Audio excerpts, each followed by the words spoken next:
Kalau kita ngomongin game horor Indonesia yang berhasil dikenal sampai ke luar negeri, salah satu yang paling menonjol adalah Dread Out.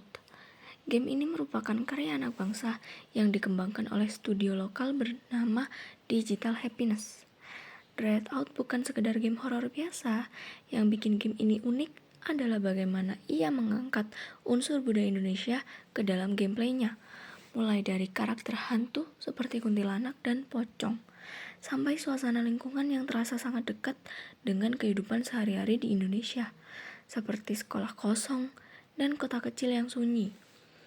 Melalui elemen-elemen tersebut, Dread Out secara tidak langsung memperkenalkan budaya dan nuansa mistis khas Indonesia kepada pemain dari berbagai negara.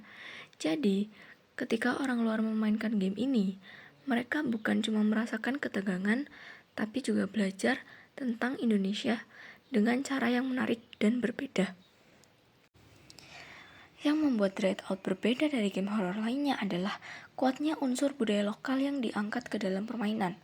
Pertama, dari segi karakter, Dread Out menghadirkan hantu-hantu khas Indonesia seperti kuntilanak dan pocong. Sosok-sosok ini bukan hanya sekedar elemen menyeramkan, tapi juga bagian dari cerita rakyat dan kepercayaan yang sudah lama dikenal di masyarakat Indonesia. Yang kedua, dari segi latar tempat. Game ini menggunakan setting yang sangat dekat dengan kehidupan sehari-hari, seperti sekolah terbengkalai dan kota kecil yang sunyi. Suasana ini terasa familiar bagi masyarakat Indonesia, namun justru memberikan pengalaman yang unik bagi pemain dari luar negeri. Selain itu, nuansa mistis yang ditampilkan juga sangat Indonesia banget nih.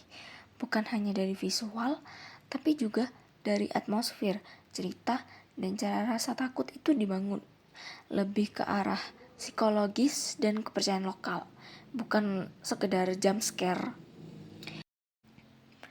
Hal-hal inilah yang membuat Dread Out tidak hanya menjadi game horor biasa, tapi juga media yang membawa identitas budaya Indonesia ke panggung global. Menariknya, Dread Out tidak hanya populer di Indonesia, tapi juga berhasil menjangkau pasar internasional. Game ini dimainkan oleh banyak gamer dari berbagai negara yang penasaran dengan konsep horor yang berbeda dari biasanya. Hal ini menunjukkan bahwa karya lokal Indonesia ternyata mampu bersaing dan menarik perhatian di tingkat global. Selain itu, Dread Out juga banyak dimainkan oleh YouTuber luar negeri. Melalui video-video gameplay mereka, game ini semakin dikenal luas oleh audiens internasional. Reaksi mereka terhadap hantu-hantu khas Indonesia dan suasana mistis yang unik justru menjadi daya tarik tersendiri. Dari sini, kita bisa lihat bahwa Dread Out tidak hanya berfungsi sebagai hiburan, tetapi juga sebagai media pengenalan budaya. Indonesia jadi lebih dikenal oleh masyarakat dunia, bukan hanya melalui berita atau isu politik, tetapi juga melalui industri kreatif yang lebih dekat dengan kehidupan sehari-hari. Dengan kata lain, Dread Out berhasil membuka jalan bagi Indonesia untuk hadir di panggung global dengan cara yang lebih santai, namun berdampak. Melalui game ini, Indonesia secara tidak langsung berkomunikasi dengan masyarakat dunia bukan lewat pidato resmi atau kebijakan pemerintah, tetapi lewat pengalaman bermain yang dirasakan langsung oleh para pemain. Lalu setiap elemen dalam Dread Out ini, mulai dari hantu lokal, suasana mistis, hingga latar tempat menjadi pesan budaya yang disampaikan kepada audiens internasional. Tanpa disadari, pemain jadi mengenal Indonesia dengan cara yang lebih personal dan menarik. Selain itu, Dread Out juga membentuk citra Indonesia sebagai negara yang kreatif dan memiliki kekayaan budaya yang unik.